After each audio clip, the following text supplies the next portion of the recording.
마지막에 오셔서 구약에 약속하신 말씀을 다 이루셨습니다.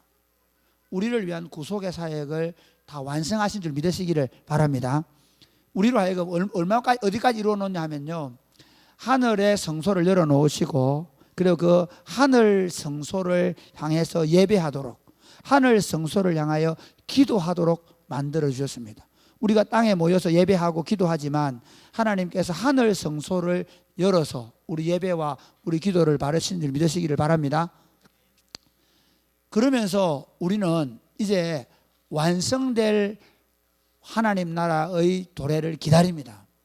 그래서 우리가 기다리는 건 뭐냐면 하나님 나라가 완성될 것이고, 거기서 우리가 하나님과 함께 왕노릇하게 될 것에 대한 기대입니다. 그 왕노릇은 뭔가 하면 하나님의 통치가 온전히 실행되는 세상을 보게 된다는 겁니다. 하나님의 통치가 온전히 실행되도록 우리가 그 일들을 감당하게 될 것이다 하는 것이 우리가 지금 기다리는 겁니다. 우리 기다리는 건 뭐냐면요, 우리가 하나님의 성소에 이제 마음껏 들어가 하나님을 예배하고 기도하면서 하나님의 왕국이 완성될 그날을 기다리는 사람들입니다. 히브리서는 그래서 그 기다림에 대해서 믿음으로 인내하는 삶이다 이렇게. 왜냐하면 이 땅에서는 그 하나님 나라의 완성을 기다리지만 죄의 세력이 있습니다. 사탄의 권세가 여전히 있습니다. 우리로 하여금 실패와 낙심과 좌절을 경험하게 만듭니다. 우리로 하여금 하나님을 믿지 못하도록 만듭니다. 저도 사실은 우리 진수 동생이 떨어졌다 할 때 굉장히 제 마음에 처음에 두려움이 있었습니다. 8명인가 가게 되는데 또 한 명 떨어졌구나 만 아니라, 좀 웃자고 했는데 웃지도 않네. 아니라 와, 정말 이게 이 집에 가족이 9명인데 아이들이 이 일로 어떻게 하나, 제 안에 걱정이 들어왔습니다. 그때 제가 기도하는 가운데 하나님을 신뢰해야 된다, 하나님만 믿어야 된다.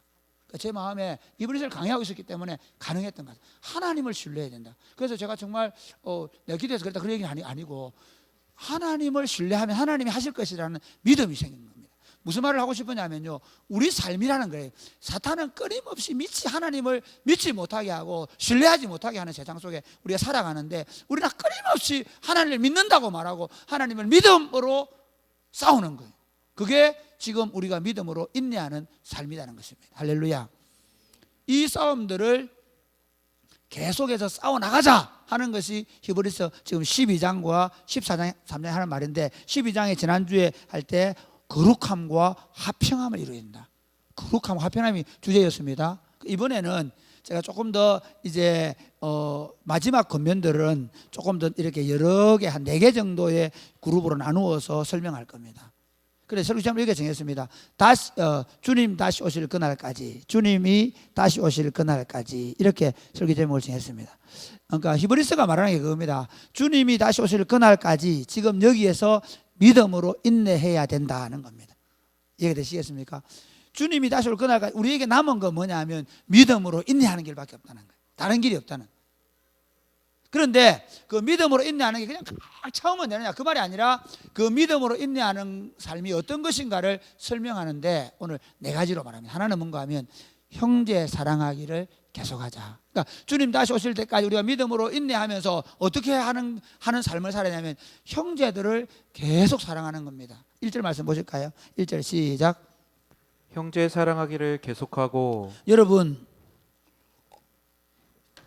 기독교 신앙은요, 제가 정말 교회 목회를 여기 와서 18년 전부터 교회 목회를 하면서 제가 이미 가지고 있던 모든 삶의 패턴을 바꾸고 있는 중입니다. 지금도 기독교 신앙을 제가 신앙생활을 하면서 특히 교회에 들어가서 신학 공부를 하면서 뭘 숭상해 왔냐면 큰 교회 목사가 되는 것이 제 목표였습니다.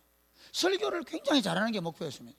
그래서 설교를 잘하기 위해서 엄청나게 제가 강도사 되면서 설교에 관한 책만 20권 30권 읽었습니다. 어떻게 하면 설교를 더 잘할 것인가.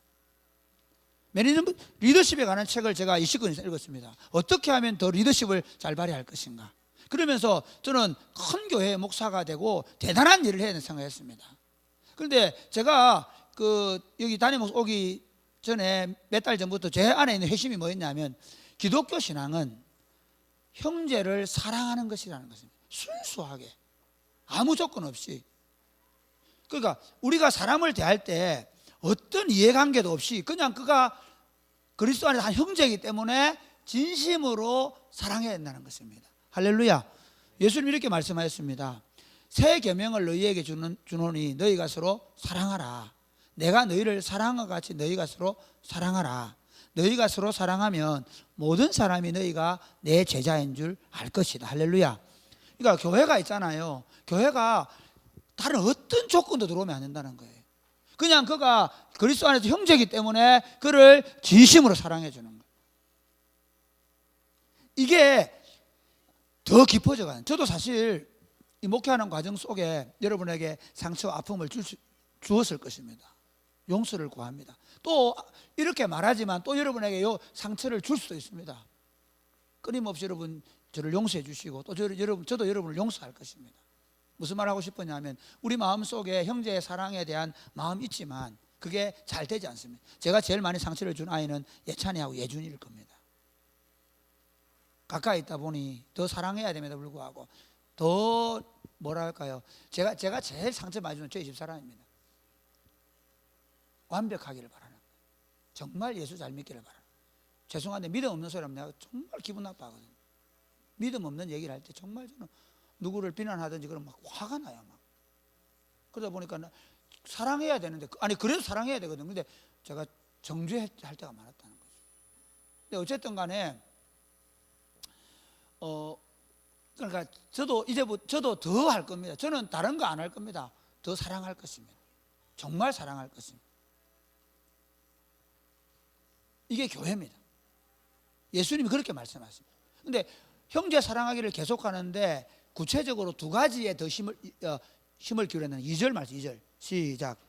손님 대접하기를 잊지 말라. 이로써 부지 중에 천사들을 대접한 이들이 있으니라. 이게 무슨 말인가 하면요, 이겁니다.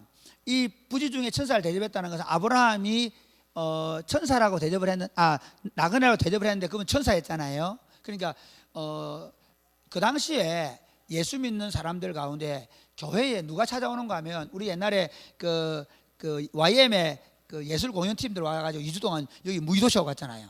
우리 교인들은 그 무의도식을 너무 잘 도와줬어요. 정말 여러분 모르는 분은 모를지 모르겠는데 한 2, 3년 전에 한 분들 오시기로 했는데 자기들 다 준비해 온다고 했거든요. 그런데 아무것도 안 해오셨어요. 그래서 매주일 목장 식구들이 아니면 개인적으로 후원을 해가지고 매일 한 20명 이상의 밥을 먹였단 말이에요.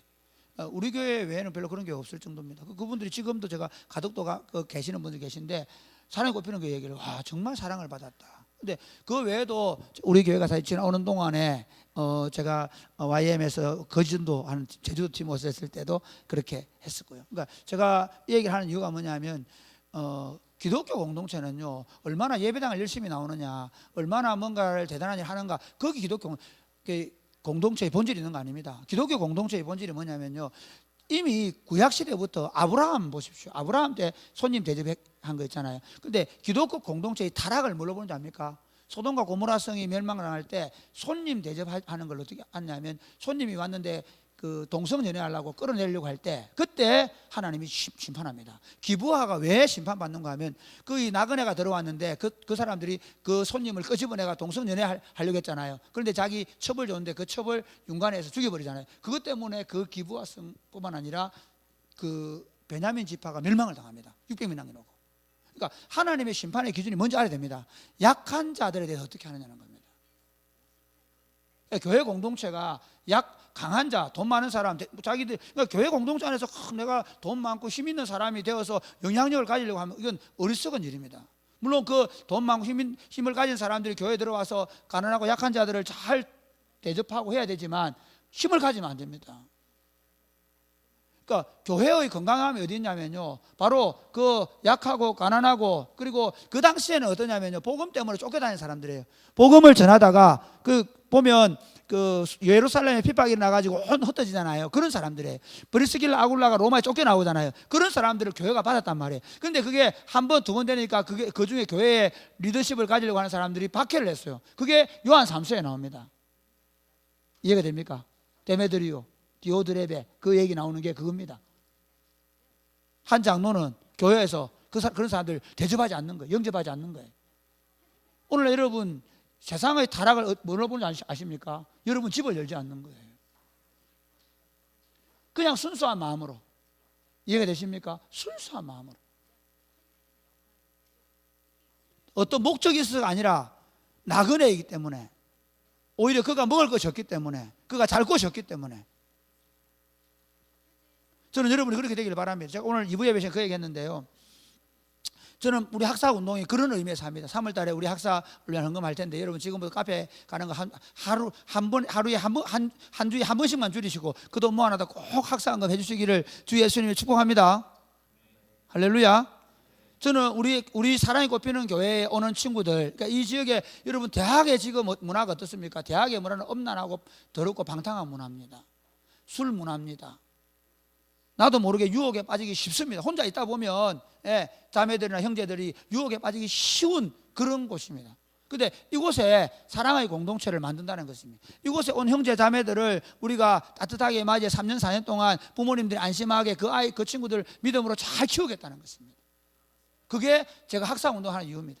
제가 사실은 제가 고등학교 다닐 때 잘 데가 없어가지고 옥상에서 자고, 잘 데가 없어서 친구 집에 얹혀서 대학 생활 자고, 진짜 잘 데가 없어가지고 부산에서 매주 마산에서 예배당에 쪼그려 잔 경험이 있기 때문에 저는 정말 가난하게 고등학교 대학생을 보냈습니다. 그러면 제 마음속에 밥 먹여주고 재워주는 일을 내가 열심히 해야 되겠다 생각하고 학사 운동하는 겁니다.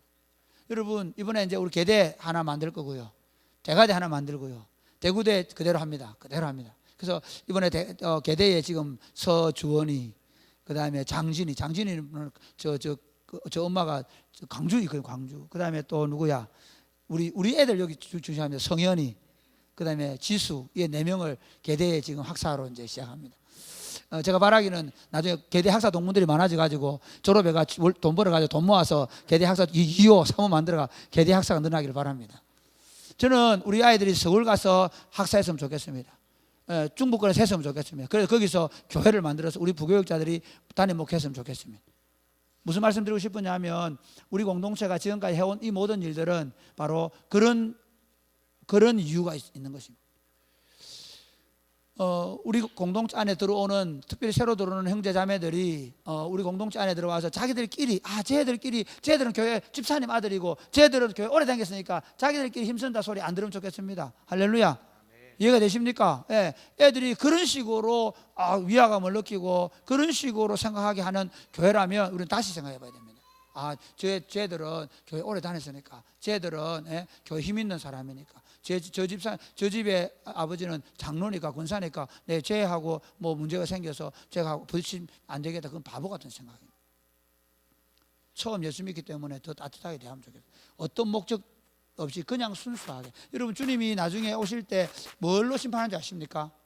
너 예수 잘 믿었지, 교회 열심히 다녔지, 11조 잘했지, 그래서 심판을 하지 않습니다. 마태복음 25장에 보십시오. 너 내가 가난할 때, 내가 배고플 때, 내가 굶주릴 때 나를 도와보았단 말이에요. 그래서 3절 말씀 한번 3절 말씀 같이 시작. 너희도 함께 갇힌 것 같이 갇힌 자를 생각하고 너희도 몸을 가졌은즉 학대받는 자를 생각하라. 여러분 결국 얘기합니다. 너희들 중에 손님 대접하기를 잘해라. 그 다음에 어렵고 학대받는 사람들을 늘 돌아보아라. 히브리서 10장 31, 34절 한번 보실래요? 이미 그 공동체 그렇게 하고 있었습니다. 한번 보시겠습니다. 시작. 전날에 너희가 빛을 받은 후에 고난의 큰 싸움을 견디어낸 것을 생각하라. 혹은 비방과 환난으로서 사람에게 구경거리가 되고 혹은 이런 형편에 있는 자들과 사귀는 자가 되었으니 너희가 갇힌 자를 동정하고 너희 소유를 빼앗기는 것도 기쁘게 당한 것은 더 낫고 영구한 소유가 있는 줄 알미라. 여기 보면 혹은 비방과 환난으로서 구경거리가 되고 너희도 그렇게 됐단 말이에요. 그런데 혹 이런 형편에 있는 자들과 사귀는 자가 됐다는 겁니다. 이게 쉽지 않습니다, 여러분. 우리도 학교에 가서 보면 왕따 당하는 친구에게 친구 되는 쉽지 않지 않습니까? 회사에서 늘 상사에게 비난받는 사람의 친구 되는 쉽지 않습니다. 그런데 그 정도가 아니라 믿음 때문에 재산을 몰수당하고 감옥에 갇힌 그 사람을 돌아본다는 건 굉장히 어려운 일입니다. 그럼에도 불구하고 성경이 이렇게 형제 사랑하기를 계속해라. 너희 복음 때문에 찾아오는 사람들 절대로 홀대하면 안 된다. 그 다음에 너희 중에 어려움 당하고 박해받는 사람이 있으면 그 사람 돌아봐야 된다. 그 얘기하는 겁니다. 할렐루야. 우리 사랑이 꼽히는 교회가 그런 아름다운 형제 공동체를 더 세워갈 수 있게 되기를 주님의 이름 축복합니다. 두 번째 볼까요? 우리가 주님이 다시 오실 그날까지 우리가 뭘 해야 되느냐? 정욕과 탐욕을 이겨내고 거룩한 공동체를 세워갑시다. 한번 같이 해볼까요? 정욕과 탐욕을 이겨내고 거룩한 공동체를 세워갑시다. 사실은 정욕이라보다는 성욕이라는 표현이 더 나을 것입니다. 성적인 욕망을 이겨내야 된다. 그렇게 여러분, 성적인 욕망이나 탐욕은 인간의 가장 기본적인 욕망입니다. 이거 없는 사람 없습니다. 사실은요, 이게 인간의 가장 원초적이고 근원적인 욕망입니다. 모든 욕망은 여기에 출발합니다. 그래서 여러분, 세상이 타락하면 타락할수록 그러면 모든 것들이 어디로 쏠릴까요? 바로 이 성적인 욕망과 탐욕입니다. 그 사회가 그것들을 마음대로 할 수 있도록 그 탐욕과 정욕을 부리게 해주면 해줄수록 그 사회가 타락했다고 보는 겁니다. 한번 보십시오. 여러분, 그러니까 소돔과 고모라 성의 문제가 뭡니까? 아니, 그 들어왔는 나그네를 성적인 놀이개로 삼겠다는 거 아니었습니까? 기부가 성의 문제가 뭐였습니까? 바로 그런 거 아니겠습니까? 여러분 한번 보십시오. 최근에 버닝썬 사건이나 이런 거 보면 클럽에서 여자들을 성적인 도구로 생각하고 폭행하려고 하고 유명한 가수가 그렇게 했느냐 모르겠지만 그런 일들이 나오는 걸 생각해 보십시오. 우리 사회가 얼마만큼 타락한 세상인지 알아야 합니다. 3, 4학년만 되면 우리 애들 지금 애들 학원 가고 학교에 갔을 때 애들 가지고 있는 우리 집 예원이 스마트폰 사였다고 막 그러는데 우리 예원이는 스마트폰에 전화하기 하는 겁니다. 왜? 오히려 반대입니다. 우리 아이가 혹시 잘못된 데 노출되거나 잘못된 사람한테 유인받지 않도록 저는 그래서 우리 앞으로 우리 온이한테는 고등학교 때까지 가능하면 스마트폰 안 사줄 겁니다. 고등학교 졸업할 때까지. 노출 안 시키려고 합니다. 그리고 우리 둘째 동생, 우리 지금 제 막내 동생이 우리 큰아이를 중학교 1학년인데 학교 안 보내려고 합니다. 왜냐하면 지금 이미 학교 사회, 여러분 중학교 딱 들어가면 친구들끼리 공유하고 노는 게 그런 겁니다. 우리 사회가 이미 엄청나게 성적으로 타락한 세상에 살고 있습니다. 그리스도인들은 어떤 사람들이냐면 이 성적인 거룩함을, 이 성적인 타락으로부터 자신을 거룩하게 보존해 가는 겁니다. 여기 장사 있습니까? 여기 이기는 사람이 있습니까? 없습니다. 저나 여러분이 끊임없이 무너질 것입니다. 그래서 우리는 어떻게 하느냐 하면 실수하면 3개월 건신하게 하고 새롭게 세웁니다. 가능합니다. 여러분 혹시 내가 옛날에 무너졌으니까 이제 나는 이제 끝났다 그런 생각하지 마세요. 지금부터 해야 됩니다.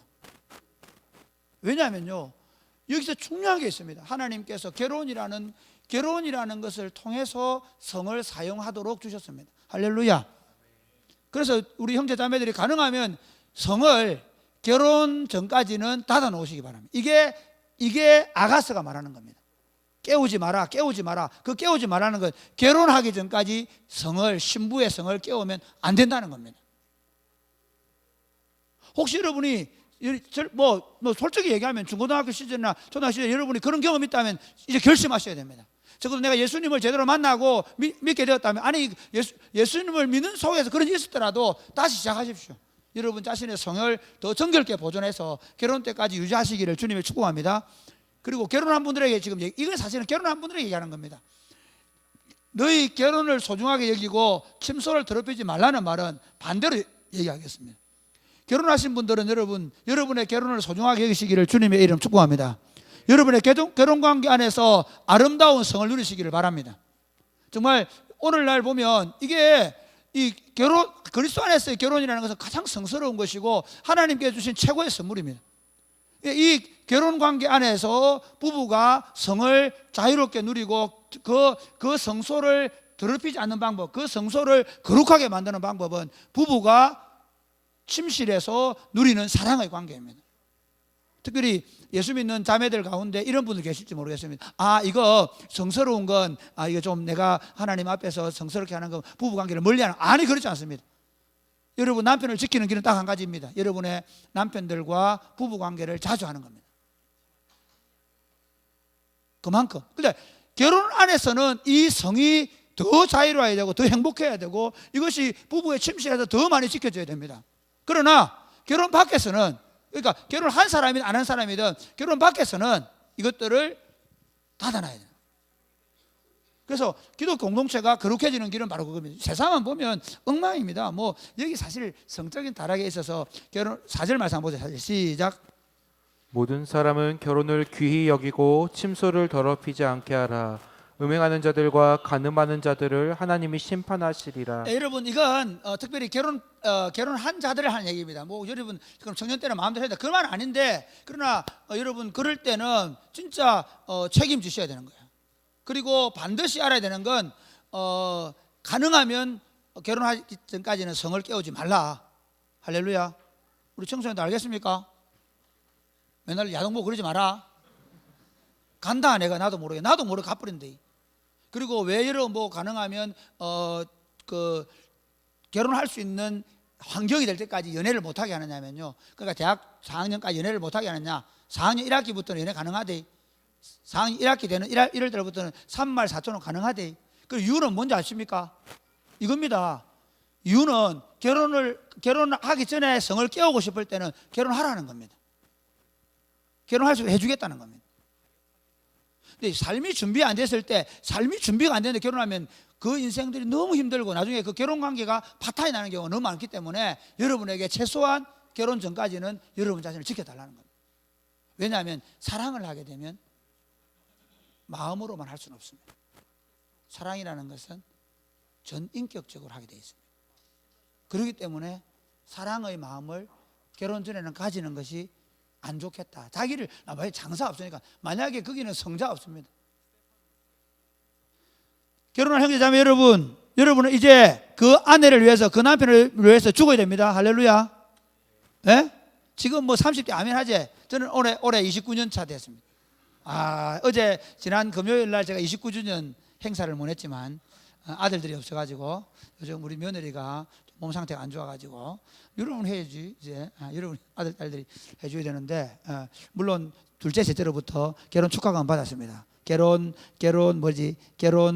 29주년 축하금 받았는데 아직 큰 아들이 안 들어왔습니다.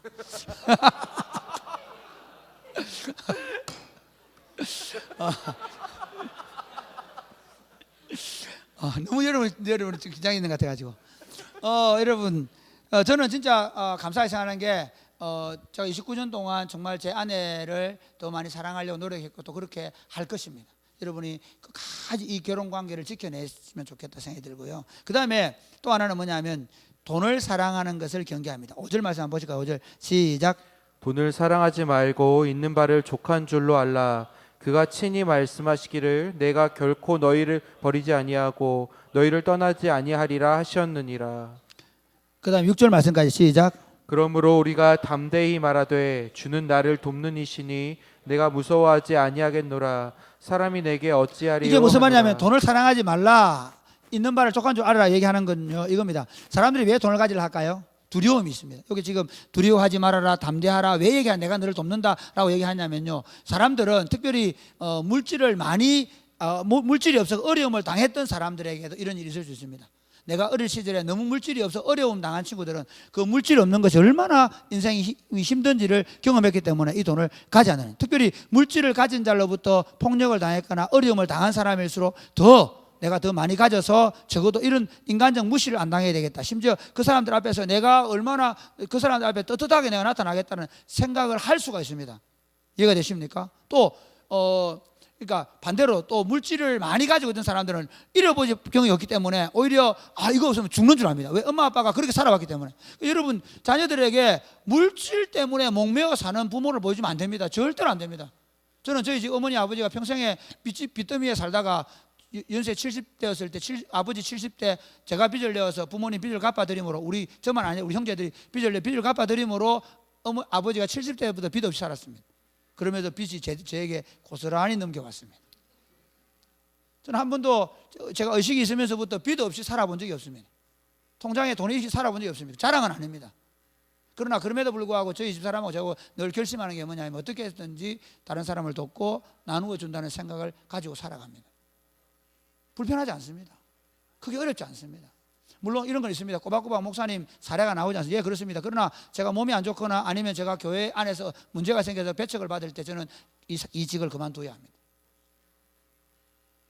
왜 이 말씀 드리는가 하면요, 우리 안에 있는 생각이 잘못됐다는 것입니다. 돈이 많으면 행복할 거야. 돈이 많아서, 여러분 우리 아이들 얘기해 볼까요? 엄마 아빠들이 돈 번다고 엄마 아빠와 갖는 시간을 갖지 못하면 나중에 어떻게 되냐면요, 내가 너 위해서 지금까지 수고했잖아, 돈 벌어줬잖아, 그렇게 얘기하는지 모르겠지만 아이들 이렇게 말할 겁니다.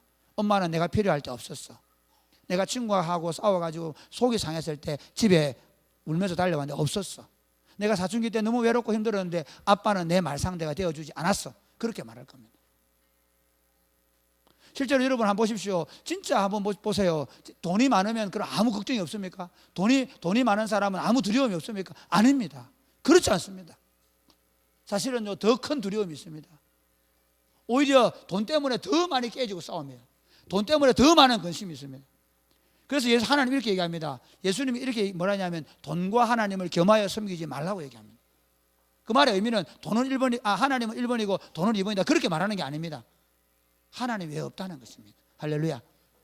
디모데전서 6장을 한번 보실까요? 한번 같이 읽어보겠습니다. 같이. 돈을 사랑하지 말. 같이 시작. 돈을 사랑함이 일만하게 뿌리가 되나니 이것을 탐내는 자들은 미혹을 받아 믿음에서 떠나 많은 근심으로써 자기를 찔렀도다. 예, 돈을 사랑하는 것이 일만하게 뿌리가 된다 얘기합니다. 그러니까 돈을 사랑하면요, 그 돈을 벌기 위해서 이용한다는 겁니다. 뭔가를. 여러분 가만히 보십시오. 돈 사실은 말은 그렇게 안 하고 고상하게 하지만 돈에 대한 욕심이 생기면 무슨 수를 써야 돈을 갖고 싶어 합니다. 그렇지 않습니까? 네, 그게 심지어 기도할 때도 하나님 타협합니다. 하나님 돈 주시면 제가 이렇게 하겠습니다. 물론 돈 없어서 할 수 없는 일이지만 여러분 이게 굉장히 중요합니다. 돈에 대한 생각, 돈을 사랑하는 마음이 뿌리를 내리면 내릴수록 그것이 악의 기초를 둔다는 것입니다. 그리고 이것을 탐하는 자들은 미혹을 받아서 믿음에서 떠나게 된다는 겁니다. 돈을 사랑하면 처음에는 그게 별 안 느껴집니다. 그런데 어느 순간인가 내가 믿음을 떠나버립니다. 오히려 더 많은 근심에 쌓이게 되는 겁니다. 예를 들어 내가 연봉이 내가 얼마 돼야 되나 목표를 두고 나면 그걸 갖기 위해서 끊임없이 근심하고 그걸 따라갑니다. 10년 안에 1억 모으는 법, 10억 모으는 법, 그게 여러분의 목표가 되면 여러분은 늘 거기 매여 살아간다는 겁니다. 여러분 보고 제가 돈을 그냥 늘 뿌리고 다니라 그 얘기 하는 거 아닙니다. 적어도 여러분 안에 여러분에게 지금 주어진 것에 족할 줄 알게 되기를 주님의 이름으로 축복합니다. 여러분 성경이 이렇게 얘기합니다. 뭐냐면요, 내가 결코 너희를 버리지 않겠다, 너희를 떠나지 않겠다고 오늘 히브리서 5장에 33장 5절에서 말하고 6절에는 주는 나를 돕는 이시다, 내가 무엇을 무서워하겠는가, 이렇게 얘기하는 이유가 뭐냐면요, 예수님이 이렇게 가르쳤습니다. 야, 너 왜 먹고 마시고 입는 것 때문에 염려하냐? 들에 피는 백합화를 보아라, 공중에 나는 새를 보아라 그랬습니다. 이게 이유가 있습니다. 사람이 그러니까 특히 물질에 대한 그런 욕심이나 그렇게 염려가 들어오면요, 모든 세계가 그쪽으로 열립니다. 어떻게 하면 더 많이 가질 수 있을까로 열려버립니다. 그게 우리의 영적 세계, 인간의 영적인 특징입니다. 영성을 가진 인간은요, 그쪽으로 딱 열려버리면 돈 버는 길이 보입니다. 또 그렇게 사단은 열어서 보여줍니다. 이렇게 되면 부자 될 수 있다는 겁니다. 예수님에게 시험 받을 때 보면 이 천하만상을 내게 주겠다 약속하잖아요. 한 번만 절하면 물질에 대한 종이 되라는 겁니다. 그러면 그걸 가질 수 있게 해주겠다는 겁니다. 마귀가 그렇게 우리를 유혹합니다. 그런데 여러분 아십시오, 그러면 물질의 노예가 됩니다. 그것 때문에 사람과의 관계도 깨버립니다. 우리 인생의 진정한 행복은 물질이 많고 적음에 있지 않습니다. 예수님 이렇게 얘기합니다. 혹시 물질에 대한 걱정이 있거든 공중에 나는 새를 보아라. 참 우리 이 전력이 얼마나 좋습니까? 여러분 그렇죠? 교회 와서 한 번씩 좀 예배당만 있지 말고 밖에 좀 걸어 다니세요. 그러면서 날아가는 참새를 보면서 이렇게 생각하십시오. 아, 하나님 이거 먹이니까 나 먹일 거야. 할렐루야. 들에 피는 백합화를 보아라. 우리는 성경 번역 우리 이렇게 돼. 들에 피는 민들레를 보아라. 보면 민들레가 허드하게 피어져 있잖아요. 하나님이 이 노랗게 입히는 이 꽃보다 하나님이 나를 더 생각하신다. 분명히 하나님이 나를 먹이시고 나를 입히실 것이다. 이 믿음으로 사시기를 주님의 이름으로 축복합니다. 그래서 성욕과 탐욕으로부터 이겨내는, 그걸 이겨내고 거룩한 공동체를 세워가야 한다는 것입니다. 또 하나 볼까요? 세 번째는 뭔가 하면 오늘 네 번째까지 할 겁니다. 좀 제가 빨리 할게요. 자, 우리 7절 말씀 한번 볼까요? 7절 시작. 말씀을 너희에게 일러주고 너희를 인도하던 자들을 생각하며 그들의 행실의 결말을 주의하여 보고 그들의 믿음을 본받으라. 이게 무슨 하나님의 말씀을 너희에게 일러주고 너희를 인도하는 자를 생각하며 그들의 행실의 결말을 주의하여 보고 그들의 믿음을 본받으라. 이게 무슨 말이냐면요, 이겁니다. 이미 이 히브리스를 받는 수신자들은 앞에 믿음을 따라 살아가던 인도자들이 순교를 어려움을 당했습니다. 그 사람들을 자세히 지켜봐라. 그들이 어떻게 말씀을 지켜내고 말씀을 따라 살았는지를 보라는 겁니다. 그리고 17절 말씀 한번 볼까요? 17절 말씀 시작. 너희를 인도하는 자들에게 순종하고 복종하라. 그들은 너희 영혼을 위하여 경성하기를 자신들이 청산할 자인 것 같이 하느니라. 그들로 하여금 즐거움으로 이것을 하게 하고 근심으로 하게 하지 말라. 그렇지 않으면 너희에게 유익이 없느니라. 그리고 너희가 앞서 믿음으로 너희를 인도하던 사람들의 그 삶을 자세히 유의하여 보고 그들의 결말을 보고 그리고 하나님의 말씀을 잡고 살아가라는 얘기거든요. 그러면서 어떻게 얘기하냐면 너희를 지금 인도하고 있는 그 사람들로 하여금 너희로 자유롭게 권면하고 가르치도록 하라는 겁니다. 할렐루야. 이게 잘 안 되잖아요. 이게 목자들 쉬워요, 어려워요? 목자 힘들죠. 목자가 이렇게 말해도 오해하고 저렇게 말해도 오해하고 그럴 때 종종 그런 느낌을 있습니까 없습니까? 있죠. 목자로 산다는 게 쉽지 않습니다. 여러분 목자들을 많이 위해 주시기를 주님의 이름 축복합니다. 할렐루야. 안 위해 주면 여러분이 목자 되는 징계를 받을지어다. 목자 되면 안다. 여러분 아주 어떤 분이 그러더라고요. 어떤 집사님이 신학 공부하다가 그래 니 한번 대봐라 목사 이렇게 얘기하더라고요. 그동안 얼마나 구예찬이가 저를 애를 많이 먹였으면 앞으로 목사 한다 하겠습니까? 할렐루야. 네가 목사 되고 아버지 대봐라 이렇게. 여러분 사실은요 이게 참 어렵습니다. 이게 어려운 게 뭔가 하면요 사람이라는 건 뭐냐면 자기 안에 욕심이 딱 들어가 있어요. 아이들도 그렇습니다. 이렇게 지 안에 뭐가 들어가 있으면 얘기하면 엄마는 왜 그러는데 엄마 지금까지 그랬나 이렇게 나오는 거예요. 여러분 조금만 이게 제가 객관적으로 생각해 보자면 너희를 인도하는 자들에게 순종하고 복종하라 그렇게 하면서 뭐라냐면 그들은 너희를 위하여 계산할 자인 것처럼 하나님 앞에 계산할 자인 것처럼 한다. 애들 여러분 로이 한번 보세요. 나중에 인성이 지성이 고집을 때 한번 보세요. 그 뺏으려고 하고 그 하지 말라고 할 때 엄마 마음은 뭐예요? 얘 다치면 안 되니까 그러는 거잖아요. 아빠 마음은 얘가 이거 하면 안 되니까 그러잖아요. 한번 볼까요? 이 새끼들이 미안하대. 엄마 아빠 말 지독지 않는 이 새끼들 말이에요. 예? 스마트폰 하자면 더 하고 게임 하자면 더 하고 그럴 때 엄마 아빠 마음은 뭐예요? 엄마한테 그럼 문 쾅 닫고 들어가고 큰 소리 치고 그런 일 하는 놈을 안 된대. 엄마 아빠는 왜 그러겠노? 엄마 아빠는요 간단합니다. 얘가 그렇게 살면 나중에 내 문 닫고 20살 30살 돼도 집 밖에 나오지도 않는 그런 사람이 될 수 있단 말이에요. 게임에 빠져가지고 중독되면 그 게임하면 불불 떨고 막 떨잖아 이렇게. 이러다 보니까 아무데 가서 뭐 이러고 애가 게임하면 눈이 다른 거 하면 있고 그래서 엄마 아빠가 얘기하는데 걔들은 뭐 여러분 그 욕심이 들어가면 그 하고 싶은 욕심이 들어가면 심지어 게임 못 하게 한다고 할머니를 때려 죽인다니까. 우리 안에 이게 있습니다. 우리 안에 뭐가 있냐면요 내 안에 욕심이 들어오고 내 안에 말씀대로 살고 싶지 않은 생각이 들어오면 온갖 이유와 변명할 게 들어옵니다. 그게 우리 인간입니다. 그러니까 여러분 부탁합니다. 나중에 목자 돼서 벌 안 받으려고 그러거든. 여러분의 목자가 이끌어가는 대로 순종해 주면 고맙겠습니다. 하나님의 말씀을 따라 인도할 때 만약에 그게 성경 말씀에 위배되면 말하십시오. 그러나 하나님의 말씀을 따라 살아가려고 할 때 사실은 실제로 제가 이래 보면 느끼는 건 뭐냐면요 하나님의 말씀을 따라간다는 게 쉽지 않습니다. 그냥 교회 다니면 되고 뭐 하면 되잖아. 아니요, 그렇지 않습니다. 저도 너무 어려운 길입니다. 저도 이게 맞는가 고민을 많이 합니다. 그러나 진짜 예민해져야 됩니다. 우리가 하나님의 말씀의 인도하심을 받는 사람들의 인도를 잘 받을 수 있기를 바랍니다. 왜냐하면 우리 8절 9절 한번 볼까요? 8절 9절 시작. 예수 그리스도는 어제나 오늘이나 영원토록 동일하시니라. 여러 가지 다른 교훈에 끌리지 말라. 마음은 은혜로서 굳게함이 아름답고 음식으로서 할 것이 아니니 음식으로 말미암아 행한 자는 유익을 얻지 못하였느니라. 이게 무슨 말인가 이겁니다. 처음에 예수 믿고 들어왔는데요, 유대인들 교사들 이렇게 아니다. 야, 너가 지금 봐라, 이리 고생할 필요 있겠냐? 이리 할 필요 없다. 아니 생각해봐, 왜 굳이 그 유대인들에게 돌아가면, 유대인 공동체에 돌아가면 그 사람 하나님 안 믿었나? 그 유대인 공동체에 돌아가서 거기 가서 음식의 법을 지키고, 그렇게 하면 너 안 죽는다. 이렇게 어려움 안 당한다. 그러니까 돌아가자는 거예요. 그 여러 가지 교훈, 우리 이렇게 하면 너 안전하게 살고, 너 이렇게 하면 부자 되고, 너 이렇게 하면 잘 살고, 너 이렇게 하면 성공한다는 얼마나 많은 가르침들이 있습니까? 거기에 이끌리지 말라는 것입니다. 하나님의 생명의 말씀을 붙잡게 되기를 바랍니다.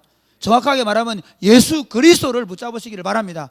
바보처럼 되셔야 합니다. 여러분, 정말 오늘날 저는 이렇게 생각합니다. 예수 믿는 거 진짜 바보처럼 살지 않으면 예수 믿기 너무 어렵다. 워낙 많은 말을 하니까, 워낙 많은 사람 얘기하니까.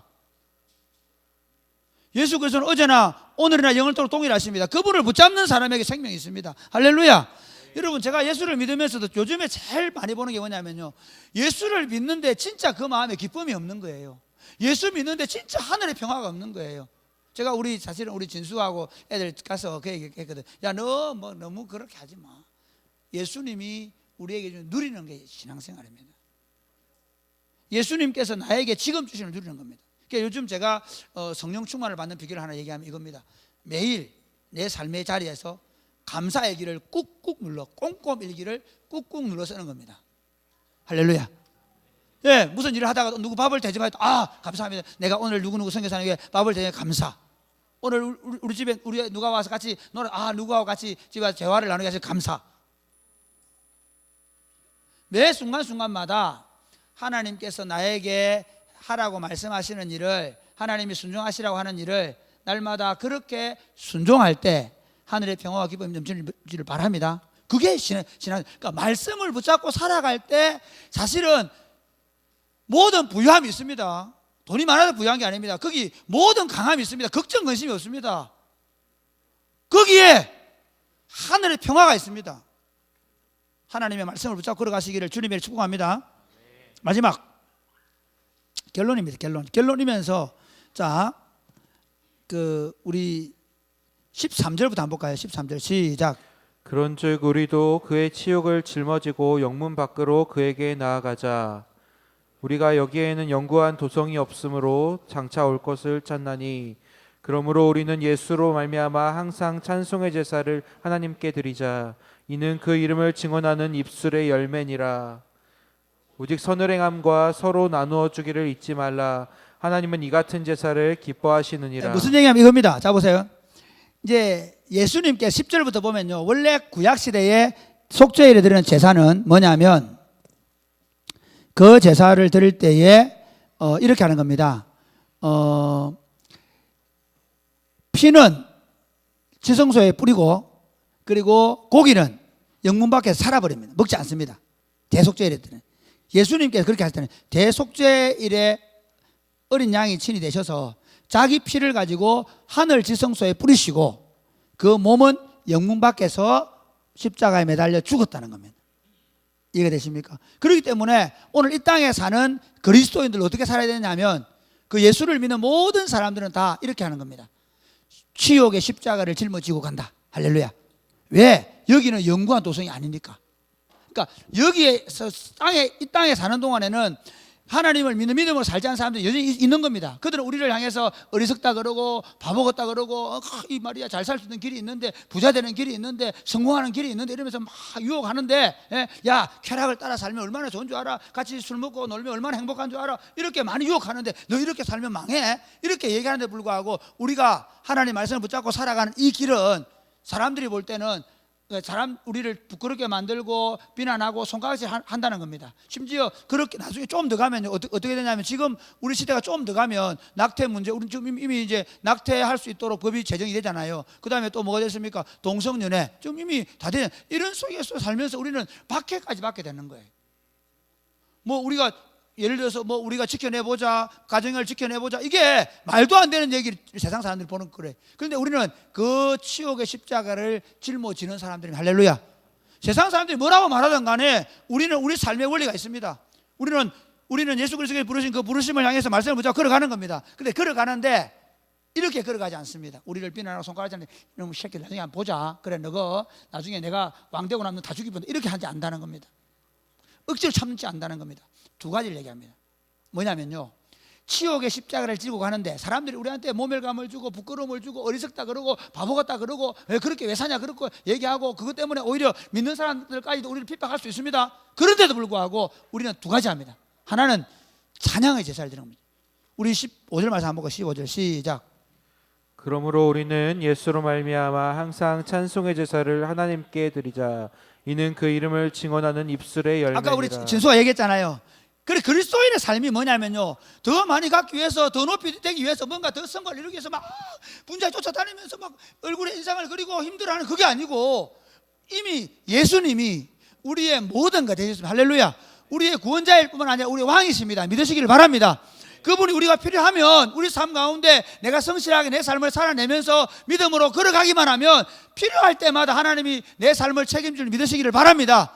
우리는 뭐 하느냐면요, 그 순간에도 그 어려운 순간에도 하나님을 향하여 찬양하는 것입니다. 날 구원하신 예수 그리스도께서 지금 이 어려운 순간에도 당신의 위대한 일을 행하고 계심을 믿으시기를 주 예수님의 이름으로 축복합니다. 그러니까 딱 두 가지 정신입니다. 세상의 정신은 뭔가 하면 하나님 필요 없이 우리 네 힘으로 성공을 거두고 번영을 거두고 잘 살아봐라는 겁니다. 그런데 우리는 이렇게 구원받았습니다. 그 네 힘으로 성공하고 번영하고 잘 살고 그게 아니고 이제는 우리 구원은 뭔가 하면 예수 그리스도께서 우리의 죄와 허물에 대하여 죽게 만드심으로 내 정욕과 탐심까지도 십자가에 못 박아 죽여버린 겁니다.